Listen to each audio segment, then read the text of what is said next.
none of this actually matters. Say And more. I got a tattoo on my arm last year that it says walking each other home in Hindi.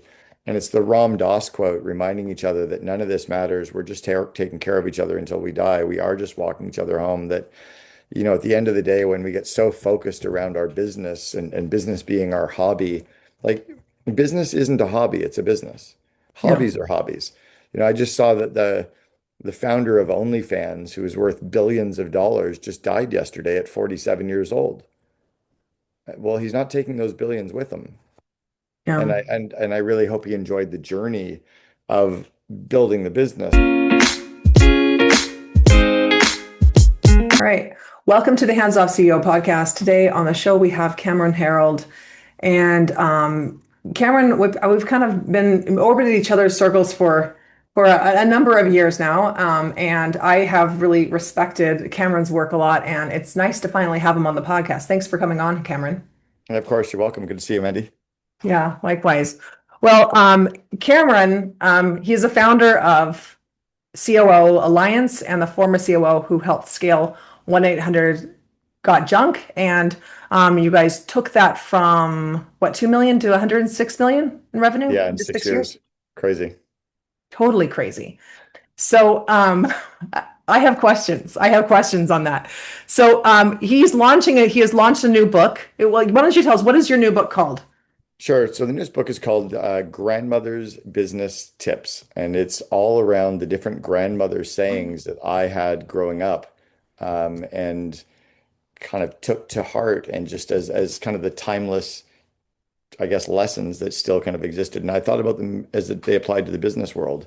The one that kind of jumped at me right away was don't put all your eggs in one basket. And I remember talking to a bunch of clients about this over and over again and realizing that that was somebody my grandmother had always mentioned, but I never really understood how it applied to anything other than she would just say it, or momentum creates momentum, or all work and no play makes Jack a dull boy, or just having small town values, or the emperor's no clothes suit. And it was all of these sayings that we kind of grew up with that I realized really were applicable in more than just life. They were actually applicable to business.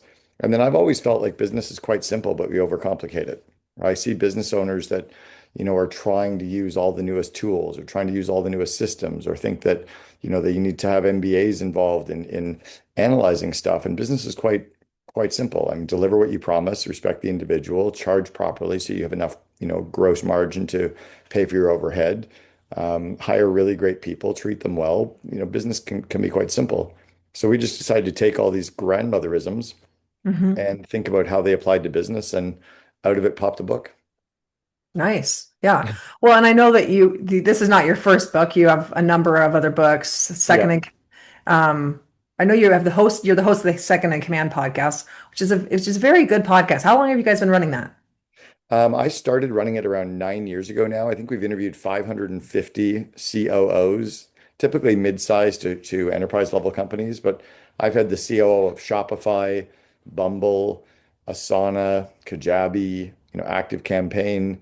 I just had the founder or the former president of Tesla and the former COO of Lyft on the podcast. So we've interviewed some really, really great second in commands. I had during the American election. I really wanted to get somebody who was the second in command to a presidential candidate. So I Mm. reached out to the Trump campaign. I reached out to um, oh shit, why am I blanking? Who the hell was he running against? It wasn't Biden, Kamala. Biden, yeah, the Biden campaign. And then I also Okay. reached out to the RFK campaign, and I ended up getting the Okay. second in command to RFK, which was extraordinary to hear how somebody comes on and starts a political campaign, has to hire all the people and deal with internal and external comms and budgeting and marketing and sales and productivity and planning. And then literally 18 months later, they're out of a job. And it was kind of extraordinary to listen to somebody who is so talented, and how they actually ran a political campaign where they were really never in the limelight. They were doing it for somebody else. So yeah, that was the I've always wanted the rest of the story, I think. I've always heard the entrepreneur's story, and I really wanted to know the rest of the story, which is really that operational lens. I remember talking to Guy Raz, who runs the podcast How I Built This, Mhm. We were talking at the TED conference about 8 or 9 years ago, and he'd just interviewed Brian from 1-800 Got Junk. And I loved the episode, but I was the COO during that period, and there was a whole different perspective. And then I started to recognize a bunch of other guests that he had on the show, and I had known the COOs of those businesses, and it just kind of made sense to go out and tell their stories now too. Right. And there is a very different story. And as you were saying that, I'm actually thinking about how that is different with how our operators, our second in commands, because we have an incubator for our operations managers, for our COOs. There's lots of different titles that they can go under, right? For the different sizes of companies in different industries. But they have a very different perspective than the CEOs, and they should, because part of their job, if they're doing it well, is that the CEO doesn't have to know all those things. Well, and I think the job of the second in command is to make the CEO iconic. It's to remove all the hard decisions from their plate, to remove all the tough decisions, to remove all of the saying of no, and allowing them to be the figurehead and the kind of role model for the entrepreneur to rally around, like the Howard Schultz or the Ray Kroc or the Walt Disney. How do we make that person iconic? Well, it's by taking all the tough stuff off their plate. And then it's also very similar to a mom and dad in a traditional family, as a partnership in raising a family.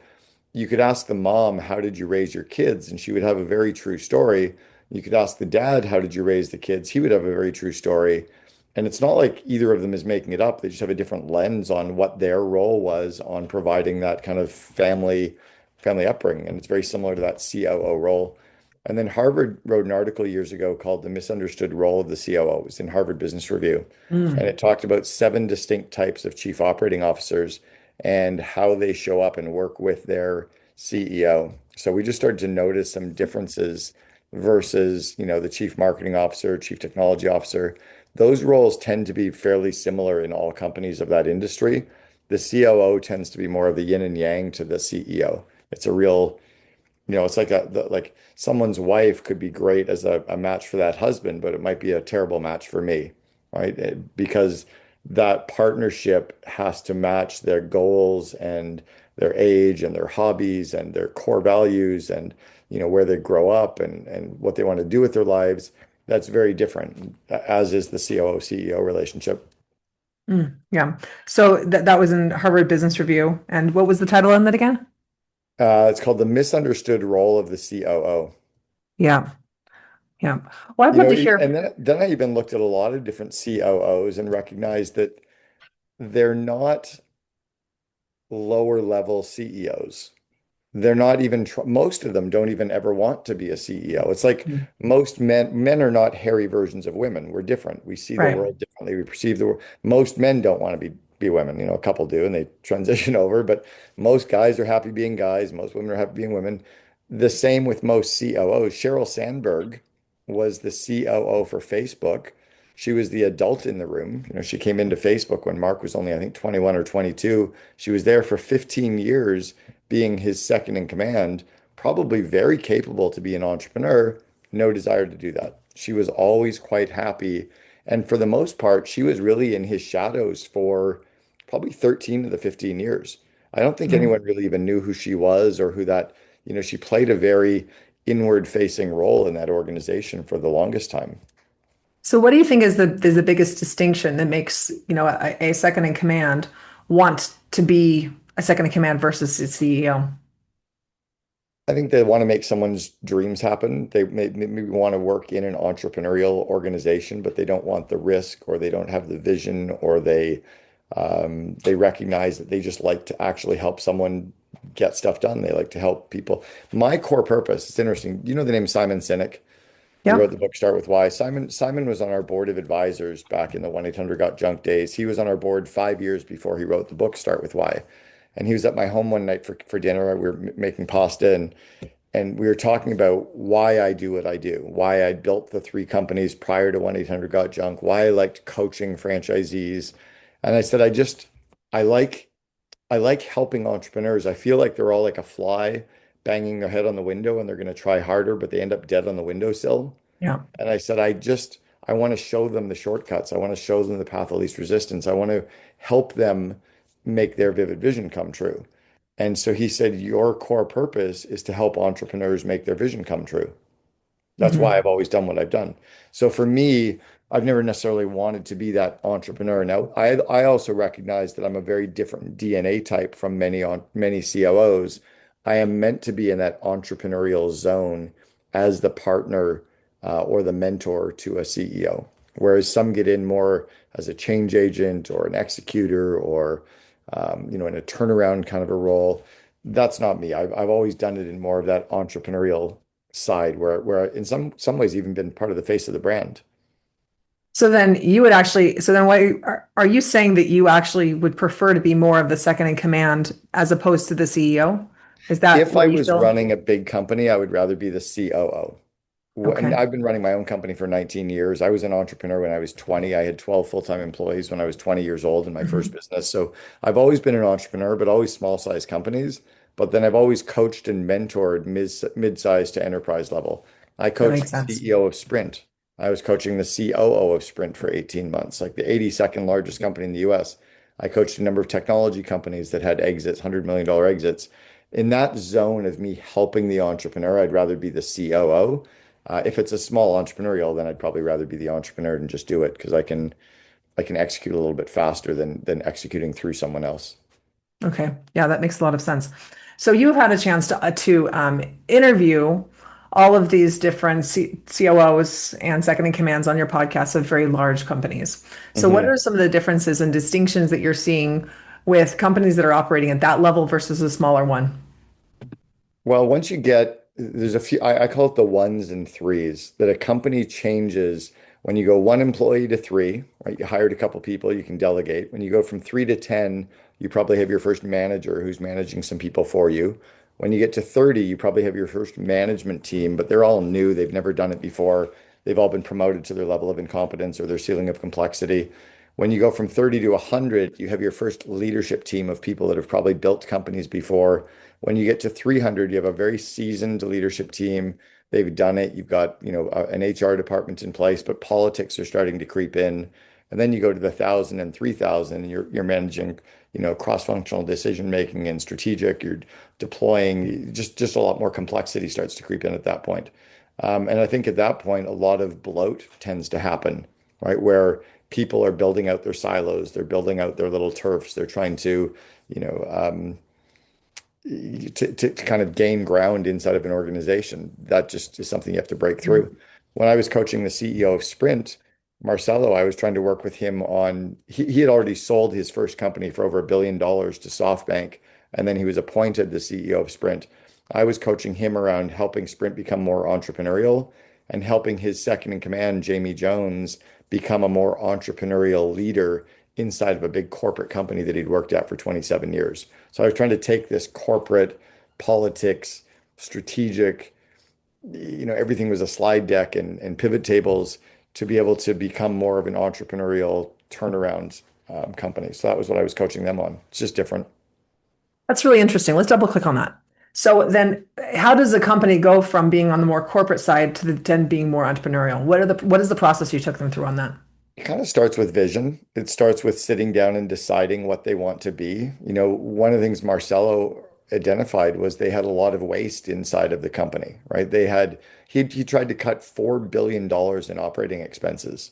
Like I don't even know where you start with that, but he started by slashing expense accounts, slashing private jets, sending signals that we're no longer acting like this big old corporate, Mhm. company. He started making decisions faster. I tried to get him to humanize the decisions, and because he's this 6'8" driving at 100 miles an hour leader, I wanted him to soften his approach a little bit, drop some emojis into some of his messages, do videos that he sends out to the team instead of audio or text messages, because his video would soften him. You see this big, huge guy smiling, and he comes across much, much more engaging than this, empowering, imposing figure. But for them, it was just becoming more entrepreneurial. It was getting rid of the corporate, getting rid of the waste. I was just looking at it from, I've never worked in the cell phone industry, but from the outside, I'm like, why could I just buy a Tesla and spend $130,000 on a Tesla Model S in 2016 and purchase the car off a website, never having test drove it, but you need stores for people to go buy a cell phone? This doesn't make any sense. and you're Mm. complaining about customers coming in the door that are your low ticket customers, your customers that don't upsell or don't buy anything, but it's because all of your advertising is on television. The only people watching TVs are people that can't afford, DVRs or can't afford streaming services. So of course you're putting your money into the wrong market. So we just tried to like get them to see stuff that they weren't necessarily seeing. Mm, okay. And that is really interesting too, because what you're actually it's just modernizing, and they're the same. These are the same problems that smaller companies are having too. Yeah, Where well, I think it's funny. I was sitting in Marcelo's office in Kansas City one day, just he and I in his boardroom, and we were top grading his team. We were looking through all of the people on his team and deciding who had to get fired, who had to change seats, who maybe needed some coaching or development, and then who he needed to handcuff in the organization. And he had one person who he was complaining about. He said everyone on the leadership team complains about them. This guy was very political, very corporate, was never going to be an entrepreneurial leader. And he had a C-level title. And I said, you have to fire him. And Marcel was like, oh, I can't fire him. He's been here for 20 odd years. He's got the C-level title. And I said, well, last time I checked, you had the CEO title. And he put a red X through the person's name. There's somebody who is even at the highest level still has the blocks of I can't do things, right? But then when no. I'm able to come in from the outside and say, why not? And show him a lens and hold up a mirror, all of a sudden the changes happen. But then he started laughing and he said, when do people no longer be the problem? And I was like, well, if you're the 82nd largest company in the US still talking about people issues, they're always the problem, right? It Right, never gets easier. But and then on the smaller company size, companies tend to struggle because they've never trained their people. I think right. about almost everyone listening right now or watching our interview does job interviews. They interview and hire people, and at best, most of them have only ever read a book on hiring. So they have no training. They've never been Yeah, coached. They've never been developed on doing interviews. Everybody runs meetings, and almost no one has ever had any training on how to run highly successful meetings. I remember when Elon sent out a text message about 6 years ago, and he said, if you're in a shitty meeting, stand up and leave the meeting. And I sent him a I message. love His that. his brother worked for me 20 or 33 years ago. Kimball Musk worked for me at College Pro Painters back in the early 90s. So I sent Elon a message. I said, don't tell your people to leave shitty meetings. Fix the meetings so that they're not in shitty meetings. Like you talk about first principles, leaving a shitty meeting means you just haven't fixed the core problem. So I think most of the small to medium-sized companies have had no training on managing and leading and coaching and delegating and time management and project management and interviewing and running meetings. So they walk around saying that business is hard. Business is actually quite easy if you've been trained on the basic skills. Kind of like Right. a kid going off to play Little League baseball. If you don't teach them how to hold the glove and catch a ball and toss the ball and how to hit with the bat, just even the basics, they come home from baseball saying baseball sucks. And it's like, no, Johnny, you suck at baseball. Yeah. So I think that's what happens in the small companies. So for me, I've always just had that lens as to the growth of people or growth of businesses, and try to give them the skills to be able to help them with that. Yeah. I personally have seen that when we have developed our people internally, like the amount of output I can get from one person is 10 times what they could have done when they first came in. And that's from good, proper training programs. And sometimes it's just a matter of you giving time and also you allowing them to fail, giving them parameters where they can succeed and where they can fail and helping Totally. them If learn you, from it. one of the things I talked about in the classroom teaching model of my Invest in Your Leaders training is that the learner controls the learning environment. And until the learner has stubbed their toe or fallen off the bicycle or failed at something, they're normally not ready to learn, right? They need to have struggled with something and then they go, okay, Yoda, teach me. So the other thing I've seen, and this is especially happens in the sales world, is a sales manager will go out with a salesperson to do a sales call, or they'll listen in on a sales call. And as soon as the salesperson is struggling or failing, the manager swoops in to save the day, changes everything, lands the client and go there. That's how it's done.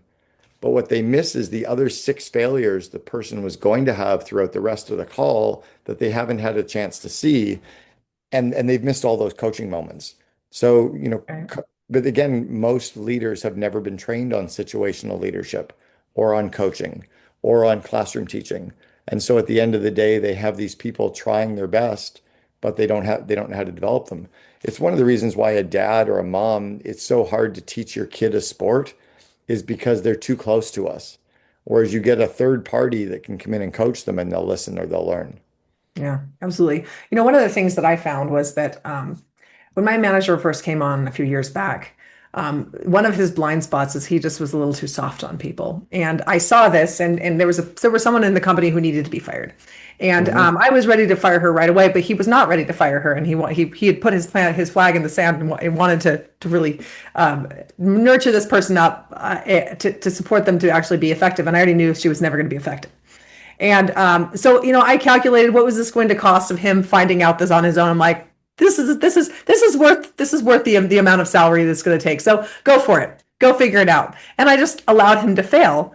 And I allowed him to actually see that what I was saying was actually the case. And that was such an incredible lesson for him that has really helped the company and has helped him in his own development. Well, a lot of, yeah, you did it in the right way. A lot of leaders have never had any training on how to fire someone properly, with integrity, with still caring about that person, but they don't get to come back to work here anymore. A lot of leaders try to save face and they want to look like the good person in the company, so they don't want to. And then the other one is they're trying to be so nice to that person by not firing them, Right. but they're being mean to all the A players and B players, Who are right? all picking up the slack. By keeping a C player, an underperformer, or a toxic individual for so long, you're actually being mean to the A's and B's inside of the company. So you're being nice to the wrong people. So I think we need to help people recognize that at some point it is time to exit some of those people. Now, I also believe that it's also time to examine, if you're blaming the person saying, well, that's the wrong person, we have to get rid of them, you're pointing the finger saying we have to get rid of that person. There's three fingers pointing back at you, right? Right. Why did we hire that person in the first place?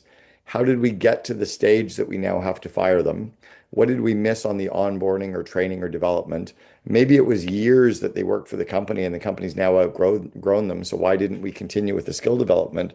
But I think there's a bit of a debrief and a self-examination that companies should do to help them recognize that there's other things that they could do so they don't have the turnover going forward, or they don't have the turnover as frequently, or they don't Yeah. know other people. Well, and I think that's also one of the things that can help you become good at hiring is having some failures and learning from them, and instead of just repeating the same mistake over and over again. Yeah, yeah. But again, that's some of it is that's where I think I get so frustrated watching so many companies trying so hard. Companies are very similar to humans. All humans go through a normal development stage. They're born and they're so dependent on their mom and dad. And then they become little toddlers and they start pushing back. Then they become teenagers and they start asserting some of their independent and, pushing back on mom and dad. Then they move out of the house for the first time in the early 20s and they realize, oh shit, maybe my mom and dad weren't as stupid as I thought they were, but I'm still glad I have my independence. And then they have kids for the first time and they go, wow, my mom and dad must have tried as hard as they did because this is way fucking harder than I thought it was. And then we move on to become, seniors or adults, and we start having the wisdom some of that time. Companies go through that same evolution as well, right? Companies need to start, struggle, fail. I interviewed, or I was talking to a CEO one time, and I said, "Have you ever had any training on doing job interviews?" He said, "No, but I've interviewed and hired 60 people." And I said, "Have you ever had turnover?" And he said, "Of course." And I said, "Do you think that maybe you've done all of the interviews wrong, even though you've been doing them the same way?" He goes, wow, it's Mhm. never occurred to me. But Yeah. some of that is that evolution that, okay, maybe I'll now listen to mom and dad because I've now been able to go out. I remember when I moved out at 21, 22 years old, I was finally out of the house for the full time. I'm like, shit, how do I really do laundry? What do I take to dry cleaning? I got to start making some food other than these three dishes that I know how to make, like paying bills. Like life just started to get really way more complicated than I'd given my parents credit for. And that was just my next evolution. Right. That's an interesting analogy there. It also goes back to why the best athletes in the world have coaches, and then they know that to become the best and to stay the best, they're always coaching, they're always developing. But why don't companies have their employees in all business areas training and working on their skills on a weekly basis? right? If you look at any pro athlete, they spend 80% of their week training and only 10% performing and maybe 10% decompressing. And yet we have employees working really hard 40 hours a week, and maybe 1 or 2 weeks a year we think of training them. I think we're doing it all wrong. I think we should Right. be looking at training our people on a weekly basis on some area to grow their skills, their confidence, their connections, so that we can get results through people, so that they can deliver better, so that they feel secure in their roles, and so that the company doesn't outgrow them. And if we can put systems in place like that to grow our people when companies are smaller, we get a much bigger result. Somebody said to me, well, if I spend all this money on training people and they quit, what then?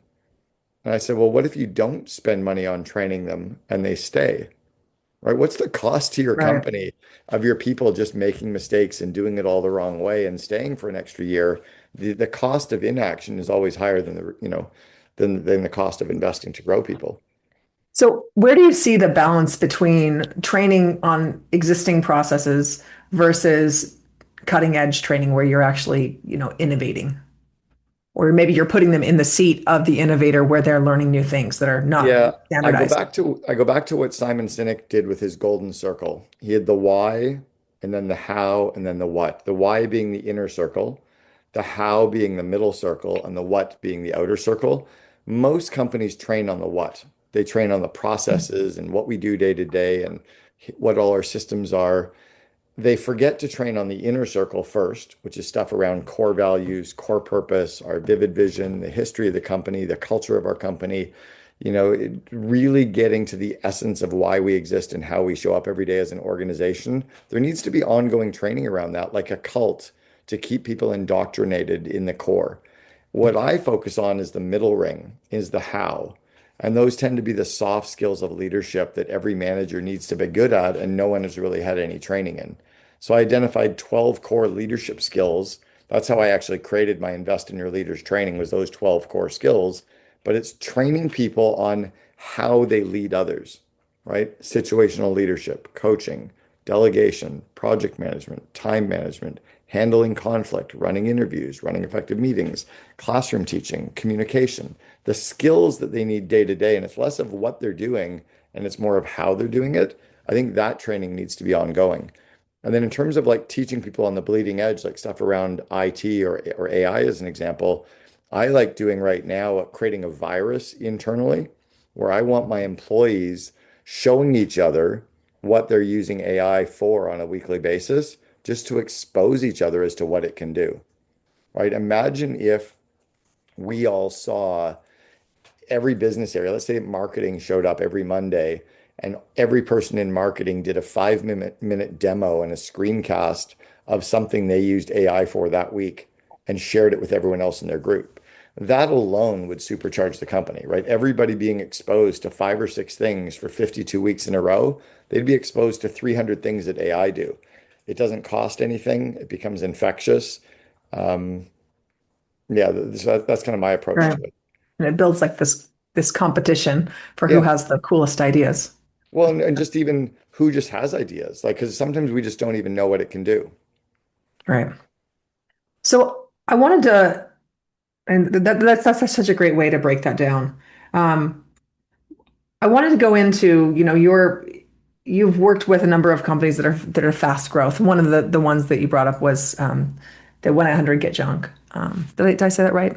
Get Junk? Gotcha. That's okay. Got Junk. Okay.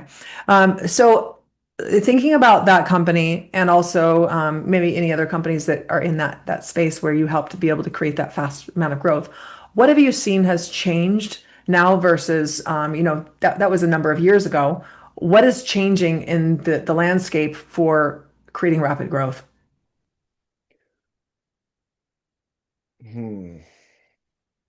I was just talking to a group a couple days ago about this, and I said that we need to keep our focus on AI and what it can do and how it can leverage and how it can help us go faster. And we need to focus on the day-to-day, the bread and butter, and the what's working, what's always been working. So I think we can take our eye off that ball and get distracted by that big shiny object of all the cool things AI can do and really miss the opportunity to connect with our customers, to upsell our current customers, to get referrals from our current customers, like the basics of growth and revenue, I think we can get distracted by that big shiny object of tech. And I think it's important for companies, but you have to do both, right? Yeah, that's exactly what I was seeing too. So, when my team brought on this topic, I'm like, I actually really like this topic on the kind of the old school things that have worked 100 years ago and will work 100 years from now, and they'll need to be verified. I mean, excuse me, modified for the market and the conditions, but it's ultimately the same thing around building relationships and around providing value and how do you be able to get referrals through doing exceptional work and through what we see is like giving yourself away as a gift. It's actually one of the simplest ways to be able to get more referrals and be able to grow from a systematized way in that regard. Yeah, and I just also think it's dangerous for companies to ignore that tech can actually help supercharge the organization. Like I remember coming into Yeah. 1-800-GOT-JUNK 25 years ago now and saying that I wanted to use a laptop day to day, and they laughed at me because they're like, "What are you gonna do? Carry your laptop from meeting to meeting?" I was like, "Yeah." And then I wanted to use Wi-Fi, and they thought that was a security risk. And then like now, could you imagine even running a company without, an internet presence? Like we took the company from doing 100% of our revenue with people phoning the 800 number. I mean, that was our name, 1-800-GOT-JUNK, to when I left in 2007, 30% of our revenue in 2007 was being generated from people booking a calendar appointment on our website. And that was Right. 19 years ago. So we were definitely pushing on tech and we were focusing on today. But I think it's dangerous for people out there to kind of keep their head in the sand and say, well, tech won't change things. No, it absolutely will. Like it Yeah, will it is make your, changing. yeah, and it will make your business more efficient and more profitable. And maybe you won't lay off people. But I think it's really dangerous to only focus on the basics. However, Okay. yeah, if you get so distracted and you're only focusing on tech, you're going to miss the opportunity. You could have doubled your company just by focusing on the basics. You know who did a good job with this was in the movie Wall Street, where you've got Mm. this young stockbroker, Bud Fox, who every day calls Gordon Gekko to bag the elephant, right? To land the biggest client. But every day he only spends 5 minutes trying to bag the elephant. He spends the other 8 or 9 hours a day doing his bread and butter business. And I think companies need to operate with both, on both sides of that line. Yeah, I think that is a very wise statement. So, Cameron, as we're closing, what is one question that I haven't asked that maybe I should have asked you? You'd like to leave any parting remarks? Well, the one that I always go back to is that none of this actually matters. Say And more. I got a tattoo on my arm last year that it says walking each other home in Hindi. And it's the Ram Dass quote reminding each other that none of this matters. We're just taking care of each other until we die. We are just walking each other home. That, at the end of the day, when we get so focused around our business and business being our hobby, like business isn't a hobby, it's a business. Yeah, Hobbies are hobbies. I just saw that the founder of OnlyFans, who is worth billions of dollars, just died yesterday at 47 years old. Well, he's not taking those billions with him. And yeah, I really hope he enjoyed the journey of building the business because there's nobody wants to hear a lawyer talk about law or a dentist talk about dentistry or an accountant talk about accounting. They certainly don't want to hear an entrepreneur talking about their business. And I think we need to balance this out with let's be passionate about what we're working on and let's have some passions that we're passionate about. Let's have some yeah. hobbies that we're passionate about. Let's focus on those and have some fun at those too. Yeah, that was about one of the prescriptions I gave to one of my clients this week was to go get a life. And I was kind of joking around it, but she's like, well, I actually don't have any hobbies. Like, that's time, and the act of actually putting that in place and putting the things that you enjoy in your life first, those things are going to add pleasure and enjoyment. That's going to create some natural boundaries where you're going to work in, and you'll be able to get more done Yeah. Well, and it in less allows you to time. then say no to and it's really wild that the number of people who have become more asking of me to help them because they're seeing me work less and be balanced more and having more hobbies and saying no more. It also forces me to delegate more. Like I always build better companies by delegating and growing people's skills instead of doing it myself. Yeah, I And would completely agree with that. our to-do list does not have our name on it, right? It doesn't say Bob's to-do list. So we can delegate everything on that to-do list to somebody else and spend our time growing them. Yeah, absolutely. I've seen some of the biggest breakthroughs happen during the quarters where I have worked the least, where, for whatever reason, I've needed to be out. And it's incredible to see the team continue to grow and innovate, especially when I'm not there. So, Exactly. Cameron, how can people find you? Yeah, easiest place is my main website, which is CameronHerold.com. It's Herold. So CameronHerold.com. It has links to my online course, Invest in Your Leaders, has links to my podcast, it has links to all 7 of my books, my YouTube channels. It's all there. It's actually All set up right. like a link tree, so it makes it really easy to find everything. Love it. Well, thank you so much for coming on the podcast. I really appreciate hearing all of your wisdom and your expertise, and of course, your closing remarks, reminding us that none of this all matters and that we're just here to um, to love and enjoy each other and just grow along the way. You got it. Thanks for having me, Mandy. Appreciate it. Thanks.